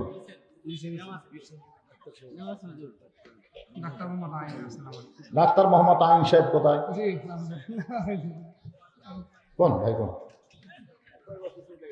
এই তো মাশাআল্লাহ, মনে হচ্ছে দেওয়ার মতন কোনো জুলুমই হলো না। ফুস করে হাসি মুখ করে দিল 10 বস্তা। তাহলে হয়ে গেল আর একজন ডাক্তার সাহেব আইন ভাই, উনি 10 বস্তা সিমেন্ট ধরে বলেন মারহাবা। আমাদের সভাপতি সাহেবের ছেলে তামজিদ হাসান ডলার, উনি হচ্ছে একরকম সিমেন্ট।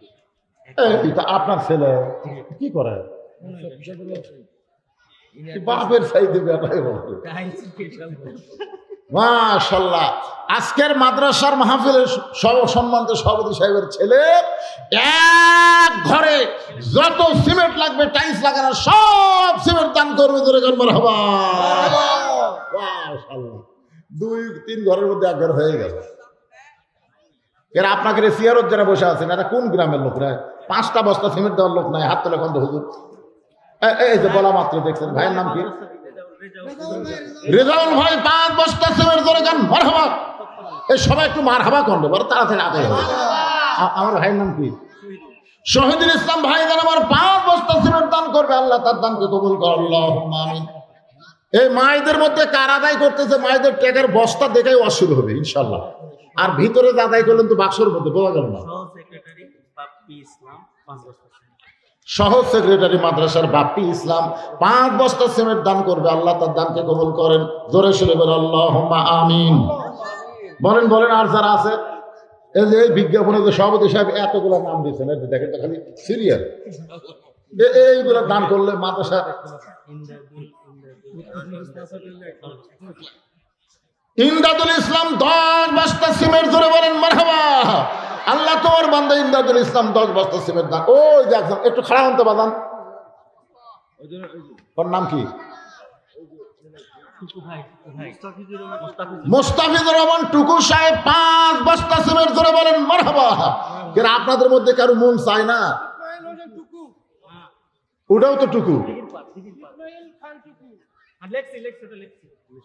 লেখছেন, তা দোয়া করে নেবেন না। ইসমাইল খান টুকু সাহেব 5 বস্তা সিমেন্ট দান করবে, আল্লাহ তার দানকে কবুল করেন। মরহুম সেকেন্দার সর্দার পশ্চিমপাড়া 10 বস্তা মরহুম সেকেন্দার সর্দার।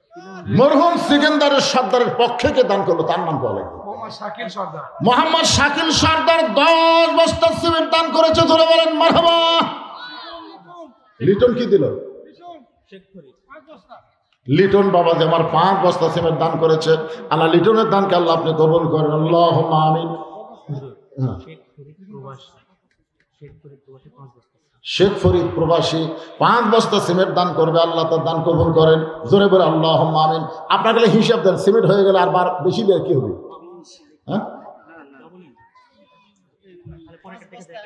কয় বস্তা বাবা? বাদল, বাদল আল্লাহ তোমার বান্দা, তোমার নবীর এতিম ঘরে টাইলস লাগানোর জন্য 5 বস্তা সিমেন্ট দান করবে, আল্লাহ তার দানকে কবুল করেন, আল্লাহুম্মা আমিন। আমি আপনাদের কাছে 100 টাকা কোরআন শরীফ চাইছি, 100 টাকা। 500 টাকা আছে, অথচ সবচেয়ে বড় দান নবীর মাদ্রাসা একটা কোরআন শরীফ দান করার মতো টাকা আপনাদের পকেটে নাই। খালি দান করেন একটা কোরআন, 1 বছর আপনাকে ডাক্তারের কাছে যাওয়া লাগবে না। রাসূল বলেছেন as-সাদকাতু তারুদ্দুল বালা, দান সাদকা করলে আল্লাহ বালা মুসিবতকে দূর করে দেয়। একটু মহব্বতের জিকির করেন, লা ইলাহা ইল্লাল্লাহ, লা ইলাহা। যারা চলে যাচ্ছে ওই ফাঁকের মধ্যে আপনি জায়গা পরিবর্তন করে বসেন, ওই ফাঁকের মধ্যে আপনার 2 জায়গা জান্নাতের সাক্ষী হবে। এক জায়গায় আপনি বসেছেন আর এক জায়গায় বসতেছেন, 2 জায়গা আপনার জান্নাতের সাক্ষী হবে।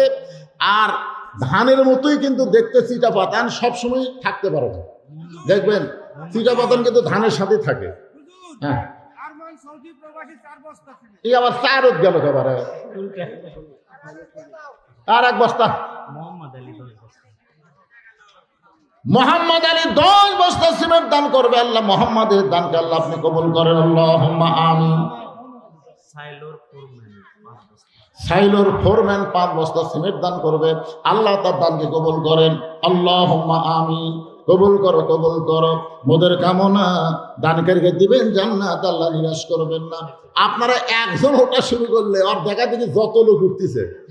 আপনারা কি মনে করতেন যেই লোক আজকে প্রথম উঠলো, এ আদায়ের সময়, দানের সময়, আখেরাতকে বিশ্বাসের সময়? আপনারা বলো তো, দান যে করে সে আখেরাতকে বিশ্বাস করে কি করে না? আখেরাত, দুনিয়া তো পাচ্ছে না, আখেরাতে বিশ্বাসী একটা আমল চলতেছে, আর সে আমলের সময় শয়তান আপনার গলা ধাক্কা দিলিয়ে যাচ্ছে, যান যান। আপনার ওজন চিটা পাতান এখানে থাকা কোনো লাভ নাই। ধানের সঙ্গে চিটা পাতান ঠিকই থাকে, কিন্তু বাতাস দেওয়ার সময় থাকে, এদের বাতাস দেওয়ার সময় থাকে। আদায় হচ্ছে বাতাস দেওয়ার মতো, চলে যাচ্ছেন, যান, অসুবিধা নাই। কে?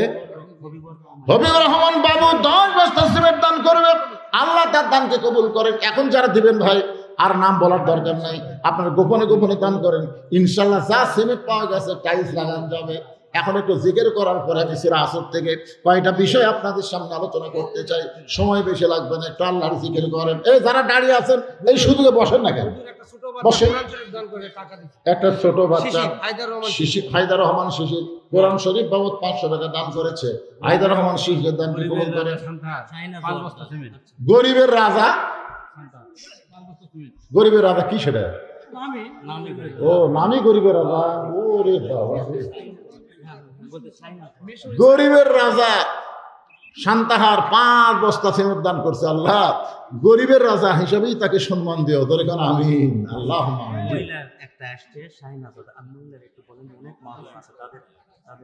তাদের কাছে যাওয়া লাগবে, তার তো মা বোনেরও ওয়াজ চলতেছে রে বাবা। ওয়াজই করছি ফাতেমার ওয়াজ, সেই ফাটাফাটি ওয়াজ দিবি তো খালি যাইয়া দেখে, কিন্তু ওরা বিশ্বাস করেন টাকা দিব, টেজত যাবি না পকেটত যাবি, এই চিন্তা করে দিব স্যার। সেই জন্য শাহিনা জোয়ারদার কি দিল? 10 বস্তা সিমেন্ট দান করেছে একজন মা, শাহিনা জোয়ারদার। নিশু 5 বস্তা সিমেন্ট দান করেছে, আল্লাহ দান কবুল করেন, আল্লাহুম্মা আমিন। আতা রহমান দোকানদার 5 বস্তা সিমেন্ট দান করছে, আল্লাহ দানকে কবুল করেন। কি রাজু ভাই 10 বস্তা সিমেন্ট দান করেছে, আল্লাহ তার দানকে কবুল করেন, আল্লাহুম্মা আমিন। এগুলো কি সব লিখতেছেন তো, লেখা পড়তেছে ঠিক মতো? আচ্ছা, ঠিক আছে। এখন আসেন সূরা আসরের 4টা বিষয়। ইল্লাল্লাযীনা আমানু 1, ওয়া আমিলুস সালিহাত 2। ওয়া আমিলুস সালিহার মধ্যে আমি বলেছি পুরুষ মানুষের জন্য হলো নামাজ, আর নারীদের জন্য হলো পর্দা। ধরে কর, নারীদের জন্য কি? নারীদের জন্য পর্দা। আপনারা বলেন তো, ফাতেমাকে আল্লাহ জোহরা ডিগ্রি কেন দিয়েছে? এই জোহরা ডিগ্রি দেওয়ার কারণ হলো ফাতেমা পর্দানশী, সব সময় পর্দার মধ্যে থেকেছে। শুধু পর্দার মধ্যে থাকার কারণে আল্লাহ তাআলা ফাতেমাকে খুশি হয়ে খাতুনে জান্নাত ডিগ্রি দিয়েছে। প্রত্যেক জুমার সানি খুতবার মধ্যে ইমাম সাহেব শোনায়, আপনাদেরকে শোনেন না? সাইদাতুন নিসা আহলুল জান্নাহ ফাতেমাতুজ জোহরা। আল্লাহু আকবার। এখন 3 নম্বর হলো ওয়াতাওয়াসাউ বিল হক, হক কথা বলতে হবে, হক পথে চলতে হবে। আপনারা বলেন তো, আল্লামা সাঈদী হুজুর 50 বছর কোরআনের তাফসীর করেছে বাংলাদেশে সহ গোটা বিশ্বে। আপনারা বলেন তো, সাঈদী হুজুর কি বেহক কথা বলছে না হক কথা বলছে? কথা বলা লাগবে ভাইজান। বাংলাদেশের সমস্ত বক্তা মিলে যত হক কথা বলেছে, আল্লামা সাঈদী হুজুর একাই সেই হক কথা বলেছে। ধরে কারণ ঠিক কথা বলে। হ্যাঁ,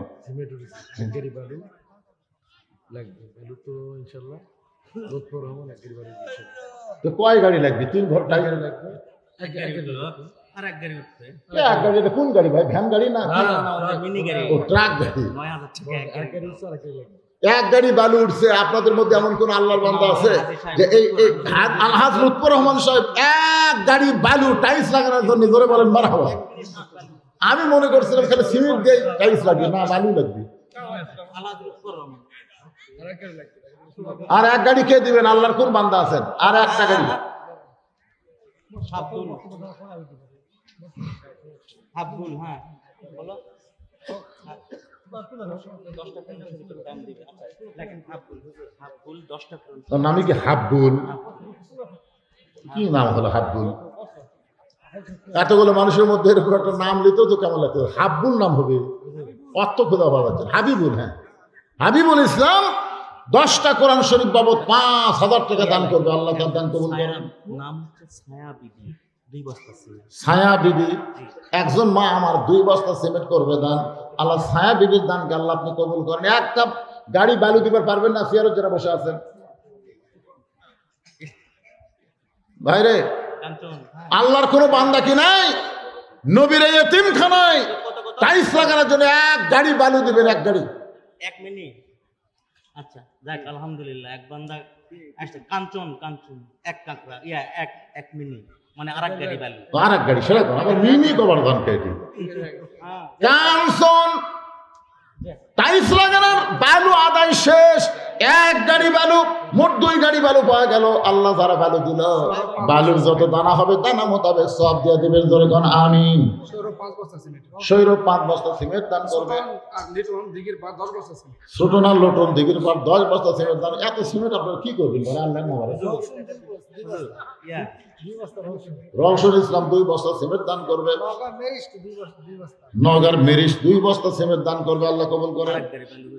জিয়া বড় আঁকড়া, জিয়া বড় আখড়া থেকে আর এক গাড়ি বালু করে কান মার। আসলে শান্তির একটা বরকতে আলাদা। চাওয়া লাগতেছে 2 গাড়ি, হয়ে গেল 3 গাড়ি। সিমেন্ট ইনশাল্লাহ অনেক হয়ে যাচ্ছে। টাইলস চাওয়া মাত্র 1 মিনিটের মধ্যে 3 ঘরের টাইলস হয়ে গেছে। লাস্টে কয়া দেবে। আরে হুজুর যে মাদ্রাসা মসজিদে একলাই করতেছে পৃথিবীর কারো কাছ থেকে 1 টাকা দান দেওয়া হয় না। আমার ওখানে আর আপনাকে বেশি বেশি দেওয়া লাগবে, কিন্তু আমি চাই না। 10 মিলে মাদ্রাসা চালাচ্ছেন, আর আমার এই মাদ্রাসায় যারা দাওয়াত দিবার গেছেন তারা দেখে আইছেন একা একা যে ওয়াজ করে টাকা পাই, সেই টাকা দিয়ে মসজিদ মাদ্রাসা এতিমখানা চালাই। বর্তমানে মাদ্রাসার এরিয়া হয়ে গেছে 235 শতক। প্রথমে ছিল 6 শতক। এই কিনতে কিনতে এখন 235 শতক। আল্লাহ রাসূলের নামে ওয়াকফ করা। বলে করেন সুবহানাল্লাহ। তো মা বোনেরা দিবার পর আপনারা জান না কেন? আমি তো বলছি তো। আচ্ছা, লোক আছে, মা বোনেরা দিয়ে দিবেন আল্লাহর রাস্তায়। এবার চলে আসেন 3 নম্বর বিষয় হলো ওয়াতাওয়াসাউ বিল হক। হক কথা বলতে হবে, হক পথে চলতে হবে। প্রয়োজন হলে হকের পক্ষে জীবন দেওয়া লাগবে। হাসিনার গ্রুপ যখন ঘোষণা করলো হামাগরক নামাইকে, এমন সময় সর্বপ্রথম একজন যুবক, রংপুরের তরুণ ছাত্র আবু সাঈদ, বাতিলের বিরুদ্ধে হকের পক্ষে জীবন দিয়েছে। কথা কন না গায়? আবু সাঈদের জীবন দেওয়ার পর থেকে কিন্তু জীবন দেওয়া শুরু আছে। আমার কথা কি বুঝলেন? আপনারা বলেন তো, হকের পক্ষে যারা জীবন দেয় তারা কি মারা যায়? আমার গ্রামে এ পর্যন্ত 3টা আবু সাঈদ আছে। আমার গ্রামে ছেলে জন্ম নিলেই আবু সাঈদ। উত্তর পাড়া আবু সাঈদ, দক্ষিণ পাড়া আবু সাঈদ, মধ্য পাড়া আবু সাঈদ। আমি বললাম কে রে, এই বছর ছেলেরা জন্ম নিলে। তারপর আমার পাশের গ্রামের এক ছেলের নাম রাখছি আমিন। আর এক ছেলের নাম রাখছে মুগ্ধ। এরকম করে বোঝা যাচ্ছে এরা কিন্তু মরেনি, আবার নতুন করে জন্ম নিচ্ছে। তোর এখন কথা ঠিক কিনা? আমার এক খালাতো বোন, আমার সম্পর্কে খালা হয়, আর খালাতো বোনে একটা মেয়ে আছে, বহু বছর তদবির করে মেয়ে আছে, খুব খুশি খালা। আমাকে বলতেছে বাবা আলেম মানুষ, একটা ভালো নাম রাখো। আমি বললাম খালা আপনার নাতনির নাম রাখেন হাসিনা।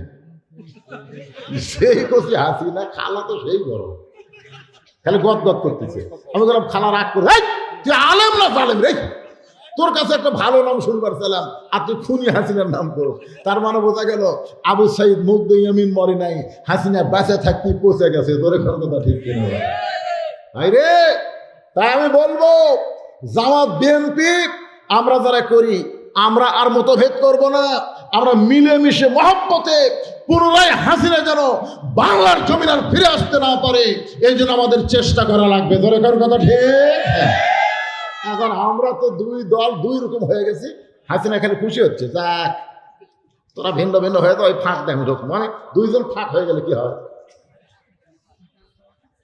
হাসিনা যখন ক্ষমতাতে ছিল জামাত বিএনপি একই জায়গায় ঘুম পাচ্ছে। এখন কি যে হলো এই 24-এর 5 আগস্টের পর, আমরা বলতেছি আর মতন ঐক্য নয়, মিলেমিশে আমরা আগামীতে বাংলাদেশে যেন কোনো ফাঁসিবাদ আসতে না পারে, এই চেষ্টা বিএনপি জামাতকে করা দরকার আছে না নাই? কথা কান্না করা আছে না নাই? আমরা মিলেমিশে থাকতে চাই ভাই। আমার বাড়িতে আমরা 4 ভাই, আমরাই 4 ভাই। আমার ছোট 2 ভাই 2 কলেজের প্রফেসর, এরা একেবারে টাটকা বিএনপি। আমার বড় ভাই প্রাইমারি হেডমাস্টার ছিল, এখন এই গত বছর রিটায়ার করছে। ওই আবার একেবারে খাঁটি আওয়ামী লীগ। 5 আগস্টের পরে হাসিনা তখন গোষ্ঠী শুদ্ধ পড়ে গেল, আমার বড় ভাই তৌবা করে আর আওয়ামী লীগে নেই, এখন আমাদের দলত ফেরত আসছে, অসুবিধা নেই। মিলেমিশে আমরা আসি না নাই? যেরকম আসি না নাই? একই মায়ের পেটে 4 জন যদি 4 দল করা পারেন তাহলে আপনারা করেন, অসুবিধা নাই। কিন্তু জায়গা মতো আমরা কয় দল? জোরে বলেন কয় দল? জায়গা মতো একদল। একটু খেয়াল করবেন, হকের কথা বলতে হবে, হকের পক্ষে থাকতে হবে। হকের জন্য যদি প্রয়োজনে জীবন দেওয়া লাগে আমরা জীবন দিতেও রাজি থাকবো, কারণ হকের পক্ষে যারা জীবন দেবে, আল্লাহ কোরআনে বলেছেন ওয়ালা তাকুলু লিমান ইউকতালু ফি সাবিলিল্লাহি আমওয়াতুন বাল আহইয়াউ ওয়ালাকিন লা তাশউরুন।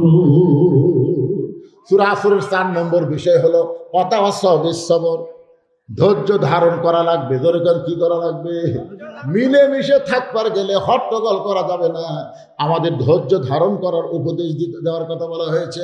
আপনারা বলেন তো, যেই মায়ের কোনোদিন বাচ্চা হয়নি, বিবাহের পরে এইবার প্রথম বাচ্চা হবে, আপনারা বলেন তো বাচ্চা হওয়ার কি ঠেলা ওই জানে? মানে কোনোদিনও হয়নি, এবার প্রথম হবে। সবাইকে খুশি খুশি কয় আমার পেটের বাচ্চা আছে, বাচ্চা তো কেবল আছে, কিন্তু কি বলবো প্রসবের কথা, মা বিনে সেই ব্যথা কেউ তো বুঝিবে না। মাজন ঠেকিয়া সন্তানের দায়, অকালে মা মারা যায়, কেন সে মায়ের ভক্তি করো না? এমন দরদি ভাবে কেউ হবে না আমার মা গো। আপনার বলেন তো প্রসবের ব্যথা আছে না নাই? এখনকার মায়েরা খুব একটা বুঝতে পারে না, সিজার করে, সিজার। আপনার বলেন তো সিজার করলে কার ক্ষতি? মায়েরও ক্ষতি, বাচ্চারও ক্ষতি। কারণ বাচ্চা যখন জন্ম নিবি তার 2 দিন আগেই যে নর্মালে 2 দিন পরে জন্ম নিত, কিন্তু মা অধৈর্য হওয়ার কারণে পেট কাটে। পেট কাটা থেকে বাচ্চা ঘুমের মধ্যে আছে। ডাক্তাররা চিন্তা করে এর ঘুম ভাঙেনি, কি করা যায়? তখন এক বড় ডাক্তার বলে আস্তে করে পেটের মধ্যে বের করে মাথার উপর একটা ঘুরন দাও, চেতন করা লাগবে। যে মাথার উপর ঘোরন দিচ্ছে, একসময় ঘোরন খেয়ে কান্দে, মাথা ঝাঁকি খেয়ে কান্দে উঠছে। ওই যে ঝাঁকি খেলো, এই ঝাঁকি খাওয়ার জন্য মোবাইল ছাড়া ভাত খায় না, মোবাইল ছাড়া আর কান্না থামে না। দরকার কথা ঠিক কিনা? এই সিদ্ধার কথা আপনারা হিসাব করে দেখবেন। হিসাবের কথা 3টা হিসাবের কথা বলি। 1 নম্বর হিসাব হলো বড় ডাক্তারের বইয়ের সিজার লাগে না। 2 নম্বর হিসাব হলো মৌলবীর বাড়িতে কোনোদিন মিলাদ হয় না। 3 নম্বর হিসাব হলো পীরের বউ কোনোদিন মুরিদ হয় না। আপনার খেয়াল করে দেখবেন, ডাক্তারের বইয়ের সিজার লাগে না, কারণ ডাক্তার জানে সিজার করলে বাচ্চার ক্ষতি, মায়ের ক্ষতি। এই জন্য বড় বড় যারা ডাক্তার তারা বউয়ের সিজার করায় না। 2 নম্বর হলো বাংলাদেশের তারা মৌলবী, এদের বাড়িতে কোনোদিন মিলাদ হয় না, এরা পরের বাড়িতে পড়ে, কিন্তু নিজের বাড়িতে হয় না। 3 নম্বর হলো পীরের বউ কোনোদিন মুরিদ হয় না, কারণ পীরের বউ জানে আমার পীর সাহেব মাঝে মধ্যে মুরিদের বইয়ের দিকে চোখ মারে, লুচ্চার হাতে কে মুরিদ হবে। তাহলে কয়টা করলাম, একটু মনোযোগ দেবেন। কিন্তু এখন মায়ের প্রসব ব্যথা যখন শুরু হয়েছে, কোনোদিন পাই নাই, এমন সময় মা চিল্লায় বলতেছে মরে যাবো, বিষ খাবো, গলার দড়ি দিব, এই জীবন আর আমি রাখবো না। এই কথা যখনই বলতেছে এমন সময় দাদি নানি দৌড়ে যায়। দাদি নানি দৌড়ে গিয়া ঠান্ডা পানির মধ্যে নরম কাপড় চুবড়াইয়া নাতির কপালে দিয়ে বলতেছে অতাও সবই সবর, ধৈর্য ধর, তুই যদি চিল্লা চিল্লি করিস তাহলে রাস্তার মানুষ বলবে মায়ের পায়ের তলে সন্তানের জান্নাত, বাপের পায়ের তলে না, মায়ের পায়ের তলে সন্তানের জান্নাত। তুই চিল্লা চিল্লি করিস না, একটু ধৈর্য ধর, ধৈর্য ধর। তুই চিল্লা চিল্লি করলে আশেপাশের লোকজন বলবে এটা কেমন মা, সন্তান হওয়ার সময় গোটা পাড়া জানছে। চিল্লা চিল্লি বন্ধ কর, দাঁতের উপর দাঁত দে, অতা সবে সবর, ধৈর্য ধর। এমন কথা দাদি নানি যখন বলতেছে, এখন কি করবে? সন্তানের জান্নাত মায়ের পায়ের তলে খেয়াল করে দাঁতের উপর দাঁত দিয়ে যখন ধৈর্য ধরেছে, এমন সময় দাদি ধাত্রীকে বলতেছে মার টান। এখন ধাত্রী টান মারছে, এক সময় এত ব্যথা হয়েছে মা বেহুশ হয়ে গেছে। সন্তান দুনিয়াতে এসে ম্যা ম্যা বলে কাঁদতেছে। সন্তানকে গোসল করায় ওই সন্তান যখন মায়ের বুকের উপরে দেয়, ওই সন্তানের পরশে মা হুঁশ ফিরে পায়। হুঁশ ফিরে পাওয়ার সঙ্গে সঙ্গে ওই সন্তানকে হাত দিয়ে মুখের কাছে নিয়ে চুমা খায়, আদর করে। দাদি রানী তিরস্কার করে বলে এক লাত্তি মার, এক ফেলা দে, এর জন্যই গলার দড়ি দিবার চাইলি, এর জন্য বিষ খাবার চাইলি, তুই তাকে আদর করতেছিস। মা বলে দাদি গো, কষ্টের পরে এমন শান্তি, এমন শান্তি আমি কখনো বুঝতে পারি নাই। আমার সন্তানকে চুমা দেওয়ার সঙ্গে সঙ্গে আমার প্রসবের সব ব্যথা আল্লাহ দূর করেছে। আমরা 15.5 বছর হাসিনার সময় প্রসব ব্যথার মতন কষ্ট পেয়েছি। ধরে কোন কথা ঠিক কিনা? ওয়াজ করেছি টাঙ্গাইলে, সিরাজগঞ্জে রোডে আইছি। এমন সময় বউ মোবাইল করে বলতেছে আপনি এখন কোথায়? আমি বললাম রোডে, 2 কেজি চমচম বেশি। বউ বলতেছে যতই চমচম নেন আসেন না। আমি বললাম কেন? বলে সন্ধ্যা থেকে পুলিশ খুঁজতেছে, সন্ধ্যা থেকে আপনার পুলিশ খুঁজতেছে, পুলিশের গাড়ি খালি গেটের এদিকে যাচ্ছে এদিকে যাচ্ছে, আসেন না। আমি চিন্তা করলাম কে 2 কেজি চমচম দিয়ে কুটি যাই। বাড়ির যখন যাওয়া হবে না, শ্বশুরকে মোবাইল করলাম, আসসালাম আলাইকুম আব্বা কেমন আছেন? 2 কেজি চমচম কিনছে আব্বা, আমি যাই। বাড়ি পুলিশ ঘুরতেছে। শ্বশুরকে খবরদার আমার এটা জানা আসে না, তোমার খবর বলে আমার বাড়িতে আসবে দরকার নেই। বন্ধু বান্ধবরে মোবাইল করলাম, কে রে ভাই? এই বিপদে আমরা নাই। গাড়ি জঙ্গলের মধ্যে থুয়ে আলুর বাগের মধ্যে কম্বল পড়ে ঘুম পাচ্ছি।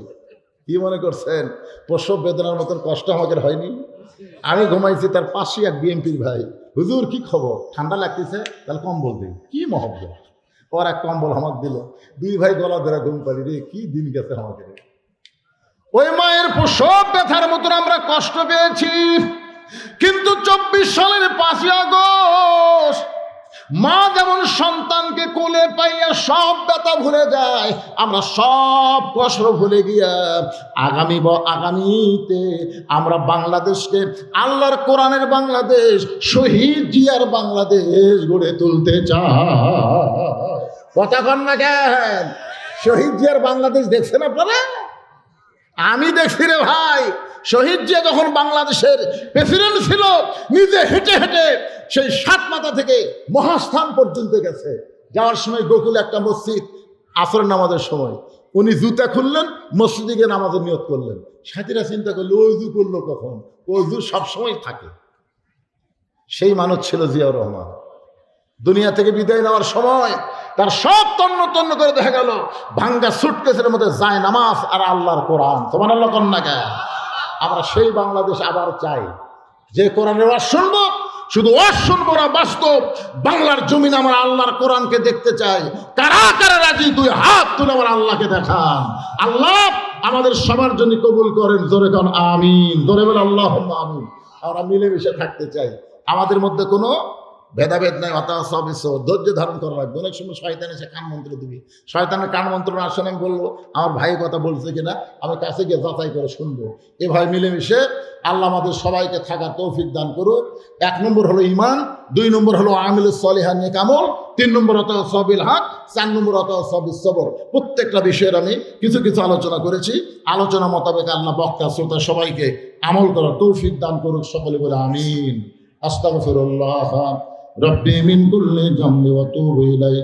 আস্তাগফিরুল্লাহ রব্বি মিন কুল্লি যামবি ওয়া তুবু ইলাইহি। লা হাওলা ওয়া লা কুওয়াতা ইল্লা বিল্লাহিল আলিয়্যিল আযীম। আল্লাহুম্মা আমিন।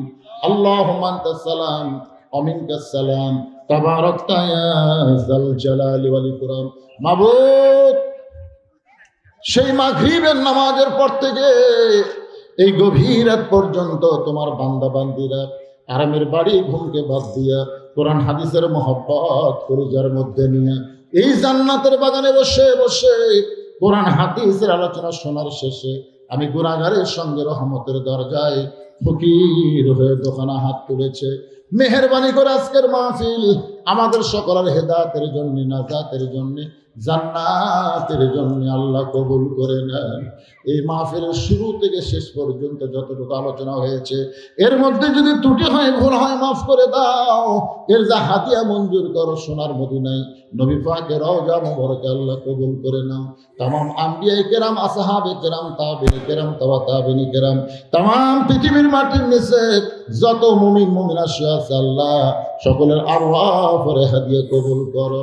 আল্লাহ এই শান্তিরা মাদ্রাসায় জায়গা দিয়া মাদ্রাসা নির্মাণ করে অনেকেই দুনিয়া থেকে কবরে চলে গেছে। আল্লাহ তাদের জন্য প্রাণ করে দোয়া করে মাদ্রাসাকে ওসিলা করে তাদের সকলের কবরকে জান্নাতের টুকরা বানিয়ে দাও। আয় আল্লাহ তাআলা, আমরা যারা হাত তুলেছি